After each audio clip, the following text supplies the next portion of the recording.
الحمد للہ رب العالمین والصلاة والسلام علی سید الانبیاء والمرسلین اما بعد۔ مشرکین کے لیے بد دعا کرنا، لیکچر نمبر 38 سیدنا عبداللہ بن مسعود رضی اللہ تعالیٰ عنہ بیان کرتے ہیں، رسول اللہ صلی اللہ علیہ وسلم نے جب قریش کو دیکھا کہ انہوں نے نافرمانی کی تو آپ صلی اللہ علیہ وسلم نے اللہ تعالیٰ سے دعا مانگی، اللہم اعنی علیہم بسبع کسبع یوسف، اے اللہ ان پر 7 برس کا قحط مسلط فرما، جیسا کہ سیدنا یوسف علیہ السلام کی قوم پر بھیجا تھا، اس طرح ان کے خلاف میری مدد فرما۔ آپ نے دعوت توحید پیش کی قوم کو اور قوم نے قبول نہ کی۔ آپ نے محنت کی میلوں میں اور بازاروں میں اور طائف کے سرداروں کے سامنے، لیکن قوم نے صاف انکار کر دیا۔ اس وقت رسول اللہ صلی اللہ علیہ وسلم نے اللہ سے مدد مانگی، اللہم اعنی، اعنی، اے اللہ میری مدد فرما۔ گویا یہ عقیدہ کہ اللہ کے پیغمبر علیہ السلام ویسے مدد کرتے ہیں جیسے اللہ کریم کرتے ہیں، یہ شرکی عقیدہ۔ جیسے اللہ مدد کرتا ہے کائنات میں کوئی بھی انسان ویسے مدد نہیں کر سکتا۔ پیر عبد القادر گیلانی کی قبر پر لوگوں کو روتے ہوئے دیکھا کہ ہم تیرے در پر آ گئے ہیں، ہم پر رحم فرما، کرم فرما۔ اور ایک عالم کو میں نے، انڈیا کا عالم تھا، اس کو سنا تو وہ سب کچھ پیر سے مانگ رہا تھا۔ اب جب کرونا نے آ کر سارے دربار بند کر دیے، سارے مراکز بند کر دیے، تو اسی شخص نے پھر اپنی مسجد میں دعا کروائی، اللہ تیرے سوا کوئی مشکل کشا نہیں، اب کوئی کچھ نہیں کر سکتا۔ یہی تو ہم شروع سے کہہ رہے ہیں۔ اللہ کے پیغمبر علیہ السلام یہی دعوت قوم کو دے رہے کہ یہ کچھ نہیں کر سکتے۔ ایک وائرس نے ساری دنیا کے بزرگوں کے مراکز کو بند کر دیا، کوئی دربار کھلا ہوا نہیں ملا، سب سیل کر دی۔ اور بدبختی کا عالم یہ، جس دن اللہ کے گھر کھولنے کی پاکستان میں اجازت دی گئی اسی دن دربار کھولے گئے۔ اللہ کے گھر سے مقابلہ ہے، جس دن دربار کھلے اسی دن رب کا گھر کھولا۔ سبحان اللہ۔ یہ بات تو ثابت کر دی کرونا وائرس نے کہ یہ بزرگ جو قبروں میں مدفون ہے یہ کچھ نہیں کر سکتے، اور جو زندہ مجاور وہاں بیٹھ کر دنیا کا مال اور خون پسینے کی کمائی نچوڑتے ہیں وہ بھی کچھ کرنے کے قابل نہیں، سب چھپ گئے، سب چھپ گئے۔ تو اللہ کے پیغمبر علیہ السلام امام الانبیاء ہونے کے باوجود اللہ سے دعا کر رہے ہیں، اللہ میری مدد فرما، علیہم ان پر، ان کے خلاف، یعنی بسبع کسبع یوسف، ایسا قحط مسلط کر دے جیسا یوسف علیہ السلام کی قوم پر۔ سبحان اللہ۔ اب رسول اللہ صلی اللہ علیہ وسلم نے مشرکین کے خلاف بد دعا کی، من حیث القوم، اللہ نے پکڑ لیا اور ہر چیز کا صفایا کر دیا، حتیٰ کہ وہ ہڈیاں اور چمڑے کھانے پر مجبور ہو گئے۔ اللہ اکبر، اللہ ہمیں محفوظ فرمائے۔ اور زمین سے دھوئیں کی طرح کوئی چیز نکلنا شروع ہو گئی۔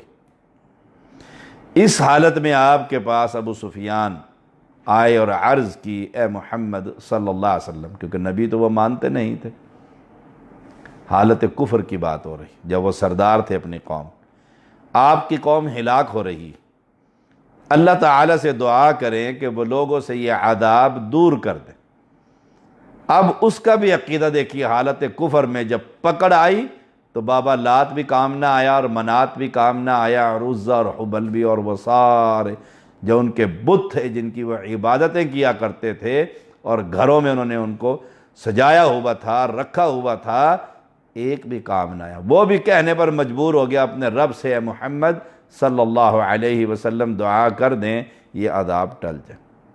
آپ نے دعا فرمائی، پھر فرمایا تعودون بعد ھذا، تم لوگ اپنی پہلی حالت کی طرف لوٹ جاؤ گے۔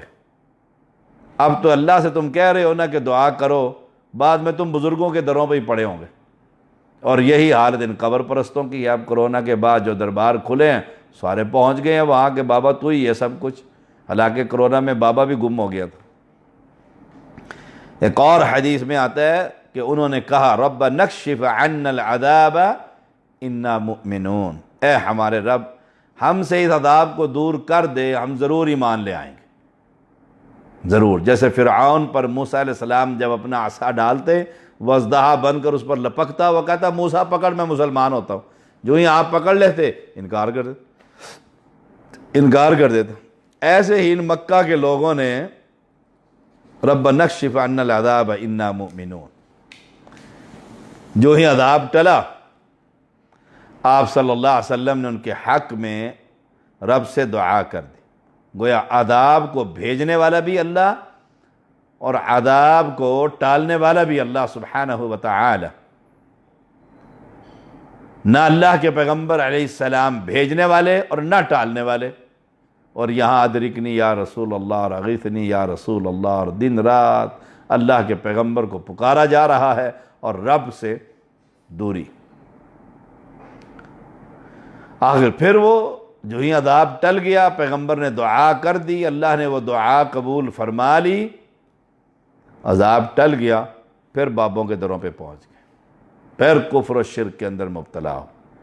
اللہ تعالیٰ نے پھر ان سے اس کا بدلہ بدر کے دن لیا۔ فارتقب یوم تأتی السماء بدخان مبین یخشی الناس ھذا عذاب علیم رب نکشف عنا العذاب انا مؤمنون انا لهم الذکری وقد جاءهم رسول مبین ثم تولوا عنہ وقالوا معلم مجنون انا کاشف العذاب قلیلا انکم عائدون یوم نبطش البطشۃ الکبری انا منتقمون۔ فرمایا فارتقب، انتظار کیجئے پس آپ، جب آسمان صاف دھواں لائے گا، یوم تأتی السماء بدخان مبین، دخان مبین واضح، دخان دھواں، جب آسمان صاف دھواں لائے گا، یخشی الناس جو لوگوں کو ڈھانپ لے گا، اور کہا جائے گا ھذا عذاب علیم، یہ ہے دردناک عذاب، یہ ہے دردناک عذاب۔ اللہ ہم سب کو محفوظ رکھے۔ انا لهم الذکری وقد جاء ھذا عذاب علیم رب نکشف عنا العذاب، پھر یہ کافر کہیں گے اے ہمارے رب ہم سے یہ عذاب ہٹا دے، رب نکشف عنا العذاب انا مؤمنون، ہم ایمان لے آئیں گے، ہم ایمان لانے والے۔ انا لهم الذکری، ان کے لیے نصیحت کیوں کرو گی، وقد جاءہم رسول مبین، جبکہ ان کے پاس ایک بیان کرنے والا رسول آ گیا، سبحان اللہ۔ ثم تولوا عنہ، پھر انہوں نے اس سے منہ پھیر لیا، وقالوا، اور کہا، معلم مجنون، یہ تو سکھایا ہوا ہے اور دیوانہ ہے، اللہ اکبر۔ انا کاشف العذاب قلیلا انکم عائدون، بے شک ہم تھوڑی دیر کے لیے عذاب دور کرنے والے، یوم نبطش البطشۃ الکبری انا منتقمون، بلا شبہ تم لوٹنے والے ہو جس دن ہم بہت بڑی پکڑ پکڑیں گے، انا منتقمون، یقیناً ہم انتقام لینے والے۔ اب جب یہ عذاب آیا قحط کا تو کہا ہم ایمان لے آئیں گے، اللہ کے نبی نے کہا اے محمد صلی اللہ علیہ وسلم آپ دعا کر دی، عذاب ٹل گیا۔ نبی نے واضح ان کو دعوت توحید کی دی، انہوں نے اسے منہ پھیرا، ثم تولوا عنہ، اور کہا یہ سکھایا ہوا بھی ہے اور دیوانہ بھی ہے، نعوذ باللہ من ذالک۔ توحید کی دعوت دینے والے کو آج بھی، اپنے بھی اور غیر بھی، وہ کہتے ہیں بس مل جل کر رہو، سب ایک دوسرے کے جنازے پڑھو، سب ایک دوسرے کے مرنے کے بعد اس کے لیے دعا کرو، سب ایک دوسرے کے پیچھے نمازیں ادا کرو، سب ایک دوسرے کی نماز جنازہ ادا کرو، کوئی کسی کو غلط نہ کہے، سب ٹھیک ہے۔ بے وقوف بنانے کا ٹاپ کا طریقہ سب ہی ٹھیک ہے۔ پھر مسجدیں الگ کیوں ہیں، مدرسے الگ کیوں، مفتی الگ کیوں، نصاب الگ کیوں؟ ہائے ہائے ہائے۔ پیغمبر کو دیوانہ کہا جا رہا ہے، امام کائنات صلی اللہ علیہ وسلم توحید کی بنیاد پر، اور آج بھی یہ دیوانگی کی بات کرتے، کوئی ایسی گفتگو کرے توحید کی، کہتے نہیں اس پر نہیں، ٹاپک ہی ایسا چن چن کر رکھیں گے کہ توحید کی بات نہ ہو، کسی کو تکلیف نہ ہو، کسی قبر پرست پر ضرب نہ پڑ جائے، پیر صاحب ناراض نہ ہو جائے، ہمارے گھر میں آئے ہوئے ہیں، اپنی مسجدوں کا وقت تبدیل کر دیں گے ان کے آنے پر۔ جانا ہے اوپر اللہ کے پاس، یاد رکھیے گا اللہ کی پکڑ بڑی سخت ہے، اللہ ہم سب کو محفوظ فرمائے۔ اللہ انتقام لینے والا ہے، اور ان سے بھی انتقام لے گا جو لوگوں کو ہدایت کا راستہ بتلانے کی بجائے مداہنت اختیار کرتے ہیں، جو خالص توحید کی دعوت دینے سے گھبراتے ہیں۔ اللہ ان سے بھی پوچھے گا۔ قوم قبر پرستی پر لگی ہوئی تھی، تعویذ فروشی ہو رہی تھی، بیٹیوں کی، آدم حوا کی بیٹیاں درباروں پر عزتیں لٹا رہی تھیں، اور تم اپنی تنظیم سازی میں اور چکر سازیوں میں اور بندر بانٹ میں لگے ہوئے تھے۔ رب تم سے بھی پوچھے گا تم نے کیا کیا، قوم کو کیا سمجھایا۔ وہ تو دن رات یہ محنتیں کر رہے ہیں، دن رات بربادی کے راستے پر چل رہے ہیں۔ اللہ ہم سب کو محفوظ فرمائے اور خالص دین کا فہم عطا فرمائے۔ صحیح بخاری کی 4070 نمبر یہ ہے، صحیح بخاری کی 4822 نمبر حدیث۔ ابن عمر رضی اللہ تعالی عنہما بیان کرتے ہیں، میں نے رسول اللہ صلی اللہ علیہ وسلم کو فرماتے سنا، آپ جب نماز فجر کی آخری رکعت میں رکوع سے سر اٹھاتے تو یہ بد دعا کرتے۔ گویا قنوت نازلہ کے لیے آخری رکعت فرض نماز کی ہونی چاہیے اور رکوع کے بعد دعا کرنی چاہیے۔ رکوع سے پہلے قنوت وتر اور رکوع کے بعد فرض نماز کی آخری رکعت میں رکوع کے بعد قنوت نازلہ، اور یہ بد دعا کرتے، اللہم لعن فلانا و فلانا و فلانا، اے اللہ فلاں فلاں اور فلاں پر لعنت برسا۔ بد دعا کر رہے ہیں، تنگ کر دیا قوم۔ آسمان کے مالک نے قرآن مقدس اتار دیا، لیس لک من الامر شیء، اے نبی صلی اللہ علیہ وسلم آپ کو کچھ اختیار نہیں، معنی وہ چاہے سزا دے ان کو اور چاہے معاف کر دے، وہ تو بادشاہ ہے، وہ چاہے انہیں معاف کر دے یا انہیں سزا دے، کیونکہ یہ ہیں ظالم۔ اب اللہ کے پیغمبر علیہ السلام نام لے کر نومینیٹ بد دعا کر رہے ہیں۔ ایک اور حدیث میں رسول اللہ صلی اللہ علیہ وسلم نے صفوان بن امیہ، سہیل بن عمر اور حارث بن حشام کے لیے بد دعا کی۔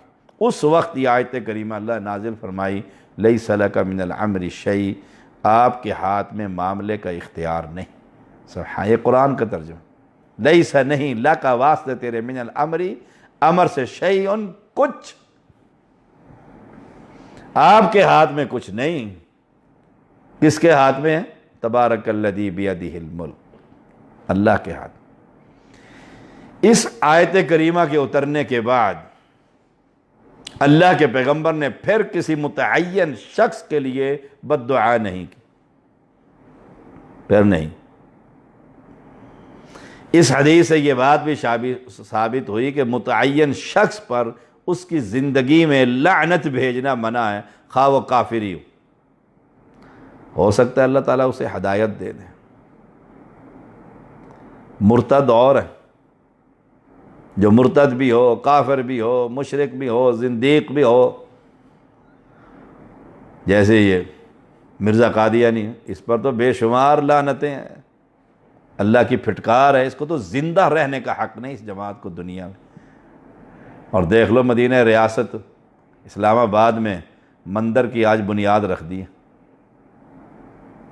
پچھلے دنوں سکھوں کا وہ گردوارہ کے لیے اربوں روپیہ دیا ہے، اور آج اسلام آباد میں سی ڈی اے کے پلاٹ پر مندر کی تعمیر کے لیے بنیاد رکھ دی گئی، اور مسجد گرانے میں سی ڈی اے ایک سیکنڈ نہیں لگاتا، ایک سیکنڈ نہیں لگاتا۔ کہاں ہے وہ جن کی پہنچ ہے حکمرانوں تک؟ وہ علماء کدھر ہیں؟ اللہ اکبر۔ تو متعین شخص پر جو کافر ہو، کیا خبر وہ مسلمان ہو جائے؟ کیا خبر وہ مسلمان ہو جائے؟ اللہ اسے ہدایت دے دے۔ صحیح بخاری 4070 حدیث کا یہ نمبر ہے۔ اور اس میں دیکھیے سارے اختیارات کا مالک اللہ نے اپنے آپ کو لیس لک من الامر شیء، امام الانبیاء کو کہا جا رہا۔ اور یہاں کہیں گے پیر صاحب تو بڑے پہنچے ہوئے ہیں جی، بہت کچھ ان کے ہاتھ میں ہے۔ اور بے ایمان رافضی کہیں گے اللہ نے ان کو اختیارات دے رکھے ہیں، اہل بیت کو، یہ اللہ کے اختیارات میں سے لوگوں کو رزق تقسیم کرتے ہیں، کیا کیا خرافات یہ بکتے ہیں، اور توحید کا کیسے یہ بگاڑ کرتے ہیں، ایمان کیسے برباد کرتے ہیں اپنا بھی اور لوگوں کا بھی۔ اللہ اکبر۔ لیس لک من الامر شیء، آپ کے ہاتھ میں کچھ نہیں ہے۔ اللہ چاہے انہیں کو مسلمان کر دے، توحید کا فہم دے دے۔ سیدنا ابو ہریرہ رضی اللہ تعالیٰ بیان کرتے ہیں، رسول اللہ صلی اللہ علیہ وسلم سے عرض کی، اللہ کے رسول مشرکین کے خلاف دعا کیجیے۔ آپ نے کیا فرمایا؟ آپ کیونکہ وہ معاملہ آیت کریمہ اتر آئی تھی، پہلے آپ کرتے تھے، جب اللہ نے منع کر دیا فرمایا انی لم ابعث لعانا وانما بعثت رحمتا، مجھے لعنت کرنے والا بنا کر نہیں بھیجا گیا، مجھے تو رحمت بنا کر بھیجا گیا۔ سبحان اللہ۔ دیکھیے اس سے یہ بات ثابت ہوئی کہ شریعت ساز اللہ کی ذات ہے۔ یہاں اسمبلیوں میں بیٹھ کر شریعت اور قانون اور پاس کرتے ہو، اللہ نے ایک دین اور شریعت اور ماخذ اور قانون اور سب چیزیں دے رکھی ہیں، اس کا نفاذ کرو۔ ہر شے کا مسئلہ اس میں موجود ہے۔ تو قانون سازی اور شریعت سازی صرف میرے رب کا حق، جب چاہے وہ مسئلہ ختم کر دے، جب چاہے آیات بھلا دے، جب چاہے اسے بہتر بھیج دے، جب چاہے قانون تبدیل کر دے، وہ بادشاہ شہنشاہ حقیقی۔ اب صحابی تنگ ہوئے تو انہوں نے آ کر درخواست کی، آپ نے فرمایا انی لم ابعث لعانا، مجھے لعنت کرنے کے لیے نہیں بھیجا گیا۔ کس لیے بھیجا گیا ہے؟ وانما بعثت رحمتا، مجھے تو رحمت بنا کر بھیجا گیا۔ اب متعین شخص پر بد دعا کرنے سے اللہ تعالی نے روک دیا، تو آپ نے اس کے بعد کسی متعین شخص پر لعنت نہیں کی۔ لعنت کا مطلب کیا ہے؟ یہ اللہ کی رحمت سے دور ہو جائے، اور اللہ کی رحمت سے دور کرنا آپ کا منصب اور مقام نہیں تھا، اللہ تعالی نے منع کر دی۔ اس کے بعد آپ نے کسی متعین شخص کے خلاف بد دعا نہیں کی، بد دعا نہیں، پوری جماعت کے خلاف تو ہے۔ جنہوں نے قتل کر دیا تھا آپ نے ان کے خلاف بد دعائیں کی، اور آج بھی سنت ہے، اس پر مسلمان اور مجاہدین بالخصوص قنوت نازلہ پڑھتے ہیں کہ شام کے سنی مسلمانوں کو اللہ حافظ اس بشار نے قتل کر دیا، اللہ تو اسے قتل کر دے، اس کے ٹکڑے کر دے موت۔ صحیح مسلم کی 2599 نمبر۔ سیدہ عائشہ رضی اللہ تعالی عنہا فرماتی ہیں کچھ یہودی نبی اکرم صلی اللہ علیہ وسلم کی خدمت میں حاضر ہوئے اور کہنے لگے السلام علیکم۔ السلام کی جگہ السام، الف لام سین الف اور میم، السلام نہیں السام، السلام علیکم، آپ پر موت آئے۔ یہ بد دعا کی انہوں نے کہ یہودی مسلمانوں سے بڑا بغض اور نبی کے ساتھ تو بہت حسد۔ امی عائشہ طاہرہ رضی اللہ تعالی عنہا فرماتی میں نے جب یہ سنا وعلیکم السلام واللعنہ، میں نے یہ سن کر ان پر لعنت برسائی کہ تم پر اللہ کی پھٹکار، تمہیں موت آئے۔ رسول اللہ صلی اللہ علیہ وسلم نے جب یہ بات سنی فرمایا عائشہ یا عائشہ تو ان اللہ رفیق یحب الرفق فی الامر کلہ، اے عائشہ رضی اللہ تعالی عنہا، اللہ تعالی نرمی کرنے والا ہے اور ہر کام میں وہ نرمی کو پسند کرتا ہے۔ ہر کام میں اللہ تعالیٰ نرمی کرنے والا ہے۔ کتنی نرمی ہے؟ سویا ہوا ہے، اٹھتے سے زبا نماز پڑھ لے، سو گیا نا، اٹھ کے نماز پڑھو، سب سے نرمی کرنے والا ہے۔ غلطی ہو گئی ہے توبہ کر لے، نرمی کرنے والا ہے۔ پھر غلطی ہو گئی ہے پھر توبہ کر لے۔ اگر دن میں 70 مرتبہ توبہ کی ہے اور 70 مرتبہ غلطی کی ہے، 70 مرتبہ توبہ کر لیا، اللہ پھر بھی معاف کر دے گا۔ کتنی نرمی کرنے والا ہے، سبحان اللہ سبحان اللہ۔ اور ہر کام میں وہ نرمی کو ہی پسند کرتا ہے، اللہ کریم نرمی کو ہی پسند کرتا ہے۔ میں نے عرض کیا آپ نے سنا نہیں انہوں نے کیا کہا ہے؟ اور میں نے سنا ہے، قلت وعلیکم، میں نے انہیں کہہ دیا تم پر بھی ہوں۔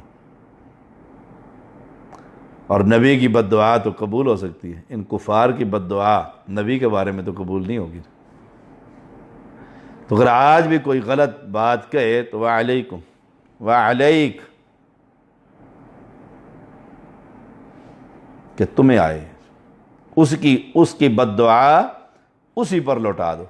ہر معاملے میں نرمی، ہم ہر معاملے میں نرمی، لیکن توحید پہنچانے میں نرمی نہیں کہ ہاں ٹھیک ہے سجدہ کر لو قبر پر، نہیں، یہاں پر نرمی نہیں، عقیدے میں نرمی نہیں، عقیدے میں پختگی۔ یہ نرمی نہیں دکھانی کہ چلو میں بھی تمہارے ساتھ قبر پر چلا جاتا ہوں، تم پھول چڑھا لینا، میں ادھر دیکھتا رہوں گا تم کیا کرتے۔ یہ نرمی نہیں، یہ تو بغیرتی دیوسیت ہے، یہ تو ایمان کا جنازہ ہے۔ صاف کہہ دے میں نہیں جانا، اس جگہ پر نہیں جانا کہیں اللہ کا عذاب نہ اترے۔ یہاں نرمی کا مطلب یہ نہیں کہ ان کے پیچھے نمازیں پڑھ لو، مشرکین کے پیچھے، اور ان کے جنازے پڑھ لو اور ان کی بدعات میں شامل ہو جاؤ اور ان کے شب برات کے کنڈوں کی صفایا کر دو، نہ، یہ نرمی نہیں، زبان کی نرمی، زبان کی نرمی، زبان سے اب الفاظ کیا نکال۔ اب کتنے علماء ہیں، خطباء ہیں، اور اپنے آپ کو بڑے بڑے محدثین کہتے ہیں، اور ان کی تقریریں سن کر دیکھو گالیاں، غلیظ گالیاں، اور شیخ الحدیث بنے بیٹھے ہیں جماعتوں کے، شیخ الحدیث بنے بیٹھے ہیں، اس سے بڑا مناظری کوئی نہیں، اس سے بڑا عالم کوئی نہیں ہے، اور گالیاں دینے کا ماسٹر۔ سبحان اللہ وبحمدہ سبحان اللہ العظیم۔ تو ان اللہ رفیق یحب الرفق فی الامر کلہ، نرمی اختیار کرنی چاہیے، نرمی اختیار کرنی چاہیے۔ سیدنا ابو ہریرہ رضی اللہ تعالیٰ بیان کرتے ہیں، نبی اکرم صلی اللہ علیہ وسلم کی حدیث شفاعت بڑی لمبی ہے۔ فَيَأْتُونَ نُوحًا فَيَقُولُونَ يَا نُوحْ إِنَّكَ أَنْتَ أَوَّلُ الرُّسُلِ إِلَىٰ أَهْلِ الْأَرْضِ وَقَدْ سَمَّاكَ اللَّهُ عَبْدًا شَكُورًا اشْفَعْ لَنَا إِلَىٰ رَبِّكَ الا تری الی ما نحن فی فیقول ان ربی عز وجل قد غضب اليوم غضبا لم يغضب قبله مثله ولم يغضب بعده مثله وانه قد كانت لي دعوة دعوتها على قومي نفسي نفسي نفسي اذهبوا الى غيري اذهبوا الى ابراہیم علیہ السلام۔ سب لوگ نوح علیہ السلام کی خدمت میں حاضر ہوں گے، عرض کریں گے اے نوح علیہ السلام آپ سب سے پہلے پیغمبر ہیں، اول الرسل، جو اہل زمین کی طرف مبعوث ہوئے۔ اللہ تعالیٰ نے آپ کو شکر گزار بندہ کہا، سبحان اللہ، عبداً شکورا۔ آپ ہمارے لیے اللہ سے سفارش کریں، آپ دیکھ نہیں رہے ہم کس حالت میں ہیں۔ نوح علیہ السلام فرمائیں گے آج میرا رب بہت غضبناک، غصے میں، اس سے پہلے کبھی اس قدر غضبناک نہ ہوا اور نہ اس سے بعد کبھی غضبناک ہوگا۔ اللہ اکبر، اللہ ہم سب کو اس دن محفوظ فرمائے۔ اللہ نے مجھے ایک دعا کی قبولیت کا یقین دلایا تھا جو میں نے اپنی قوم کے خلاف کر چکا ہوں۔ آج میں نہیں جاتا، ایک دعا کی اجازت تھی وہ میں نے کر دی کہ اللہ اس مشرک قوم کی جڑ ہی مار دیں، بیج ہی مار دیں، ان کے پیدا ہونے والے بھی قبر پرست بنیں گے۔ آج تو میری جان میری جان میری جان، مجھے اپنی فکر ہے، لہٰذا کسی اور کے پاس جاؤ۔ ساتھ ہی کہا اذهبوا الى ابراہیم علیہ السلام، ابراہیم علیہ السلام کے پاس چلا جاؤ۔ اس حدیث سے یہ بات ثابت ہوئی کہ نوح علیہ السلام نے اپنی مشرک قوم کے لیے بد دعا کی تھی۔ شرائط کے ساتھ مشرکین کے خلاف بد دعا کرنا جائز، یہ جائز ہے کہ اللہ ان کے قدم اکھاڑ دے، اللہ ان کے گھروں کو آگ سے بھر دے، ان کی قبروں کو آگ سے بھر دے، جنہوں نے کشمیر میں آگ لگا رکھی ہے، مسلمانوں کا قتل عام کر رہے ہیں، فلسطین میں قتل عام کر رہے ہیں، اللہ افغانستان کے اندر انہوں نے مصیبت ڈالی، اللہ ان کفار کو نیست و نابود کر دے۔ یہ دعا مشرکین کے خلاف مسلمان مجاہدین موحدین ائمہ دین کرنی چاہیے، اجتماعی دعائیں، فرد معین کے شخص کے لیے نہیں کرنی چاہیے، فرد معین، شاید وہ کبھی مسلمان ہو جائے زندگی میں، اور اگر وہ کفر پر مر جائے تو پھر گیا جہنم۔ وآخر دعوانا ان الحمد للہ رب العالمین۔